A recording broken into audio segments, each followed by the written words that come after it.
Assalamualaikum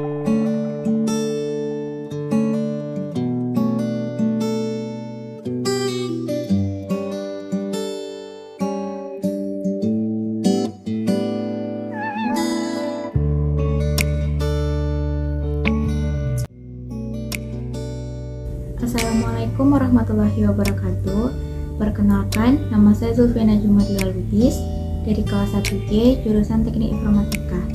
Pada video ini, saya akan menjelaskan tentang apa itu anxiety disorder. Jadi, apa sih anxiety disorder itu? Anxiety disorder adalah jenis gangguan kesehatan mental di mana pengidapnya akan merasakan kecemasan yang berlebihan. Semua orang pasti pernah mengalami kecemasan. Kita pernah mengalami kecemasan pada saat akan melakukan ujian, interview kerja, atau bahkan saat berinteraksi dengan orang lain. Kecemasan pada umumnya merupakan hal yang normal. Namun, berbeda apabila rasa cemas itu berlangsung secara terus-menerus dan tanpa ada alasan yang jelas. Anxiety disorder memiliki beberapa jenis. Yang pertama, ada generalized anxiety disorder. Sesuai dengan namanya, generalized anxiety disorder adalah kecemasan menyeluruh. Gangguan kecemasan menyeluruh ini biasanya dirasakan hampir setiap hari atau terus-menerus lebih dari hingga 6 bulan. Akibat dari gangguan kecemasan ini, kita akan merasakan sulit berinteraksi dengan orang lain, menjalankan aktivitas, dan lain sebagainya. Yang kedua, ada fobia. Fobia merupakan gangguan cemas yang ditandai dengan rasa takut dengan hal yang tidak membahayakan diri atau seharusnya tidak menimbulkan rasa takut, seperti misalnya takut terhadap ruangan gelap, pola yang berlubang, takut terhadap makanan tertentu, takut terhadap warna tertentu, dan lain sebagainya. Yang ketiga, ada gangguan kecemasan sosial. Gangguan kecemasan sosial merupakan salah satu jenis fobia, yaitu fobia sosial. Umumnya, mereka yang mengalami gangguan kecemasan sosial akan merasa ketakutan yang hebat pada situasi sosial, seperti mereka akan takut dinilai oleh orang lain. Yang keempat, ada post-traumatic stress disorder atau PTSD.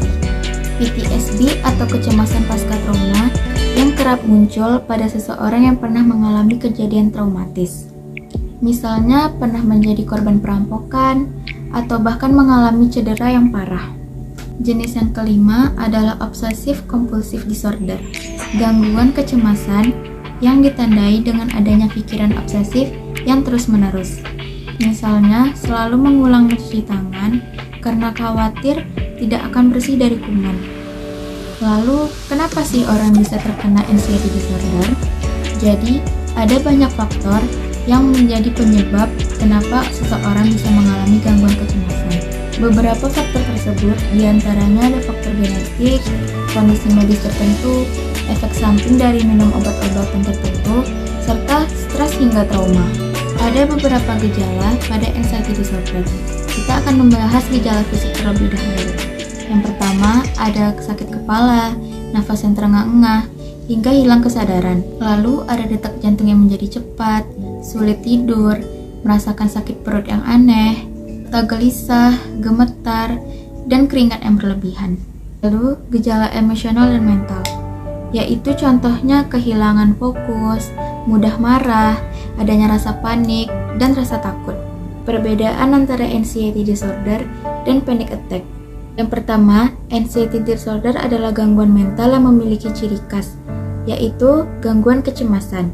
Sedangkan panic attack, perasaan takut yang muncul secara tiba-tiba atau kadang bahkan tanpa ada alasan yang jelas.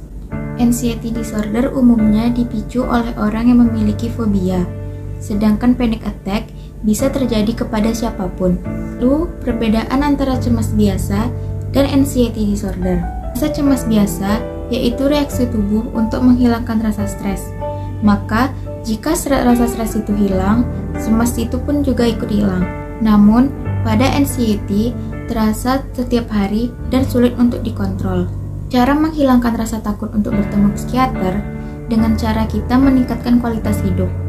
Jika kita merasa cemas, maka semuanya akan terasa kacau. Ada perbedaan cara untuk mengatasi anxiety disorder.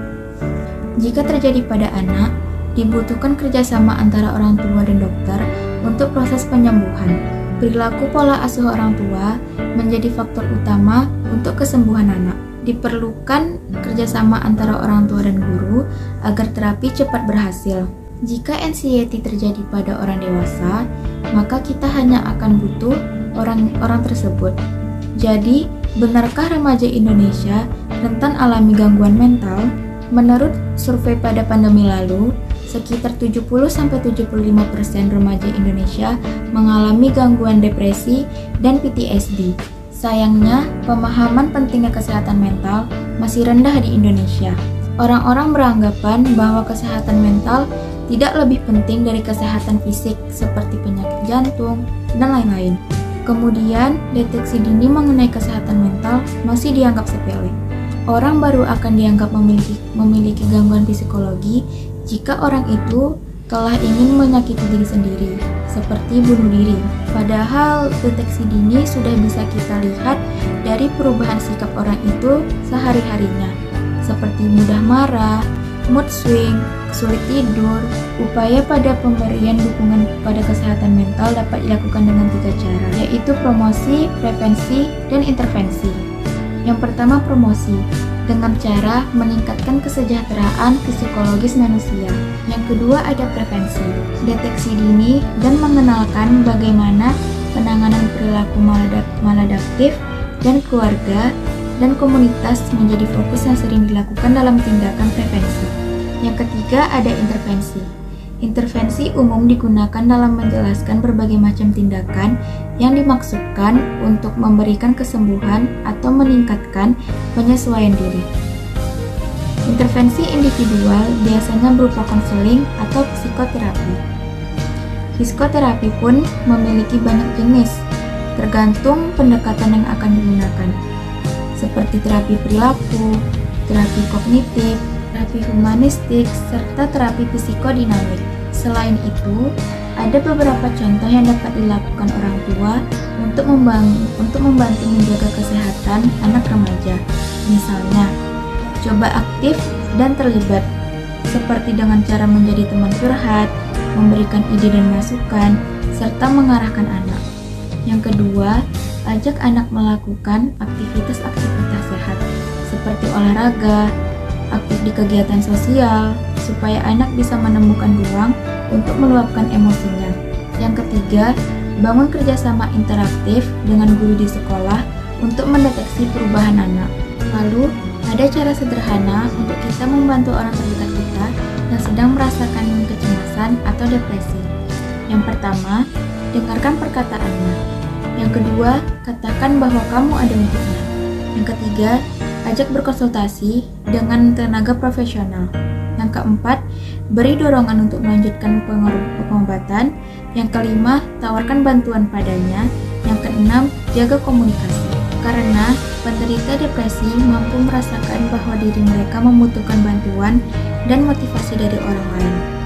Orang-orang sekeliling dan terdekat adalah sosok yang mampu memberikan motivasi pada penderita depresi.